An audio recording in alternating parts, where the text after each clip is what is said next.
ఉప్పల్ నియోజకవర్గం నాచారంలో డివిజన్ కాంగ్రెస్ అధ్యక్షులు బండారి శ్రీకాంత్ గౌడ్ ఆధ్వర్యంలో ఇంటింటి ప్రచారం నిర్వహించారు.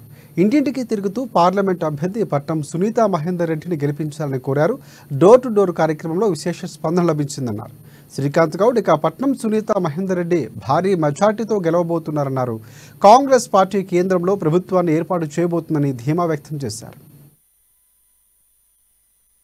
ఇవాళ మేము ఎక్కడికి వెళ్ళినా కూడా ప్రజలు బ్రహ్మరథం పడుతున్నారు. గెలిపే మా లక్ష్యంగా కాంగ్రెస్ పార్టీని ఎంతో ఆదరించి మేము ఇచ్చే 6 గ్యారెంటీలు ప్రతి పేదవాడికి మధ్యతరగతి వాడికి చేరడం అనేది మాకు చాలా సంతోషకరం. ఎందుకంటే గత 10 సంవత్సరాల నుంచి ఈ ప్రభుత్వం వచ్చిన 4 నెలల్లో ఈ ఇచ్చిన 6 గ్యారెంటీలు అసలు అమలవుతావా అమలు కావా అని చెప్పి చాలా మందికి ఉండేది.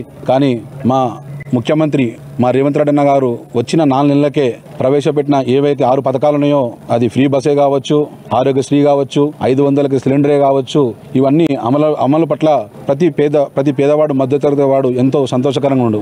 మేము ఎక్కడికి వెళ్ళినా ఒక పేదవాడలు వెళ్ళినా కూడా ఇలా మహిళలు ఇక్కడ రాష్ట్రంలో ఎక్కడికైనా ఫ్రీ బస్సుగా వెళ్ళి తిరగడం అనేది జరుగుతుంది. కావున రాష్ట్రంలో ఏ విధంగా అయితే మాకు విజయాన్ని సాధించారో అదే విధంగా రేపు కేంద్రంలో కూడా ఖచ్చితంగా మేము మా కాంగ్రెస్ ప్రభుత్వంలో రావడం జరుగుతుంది. అదే విధంగా మల్కాజిరి గడ్డ మీద మరొకసారి మా కాంగ్రెస్ జెండా ఎగురుతుంది. ఈ సందర్భంగా తెలుసు ఇదే మా కష్టపడి మా రేవంత్ అన్నకు మేము మా ఉప్పల్ కాన్స్టిట్యున్సీ నుంచి బహుమతి ఇస్తామని చెప్పి. నిజామాబాద్ నగరంలో చైనీస్ స్నాచింగ్కు పాల్పడ్డాడు దుండగుడు.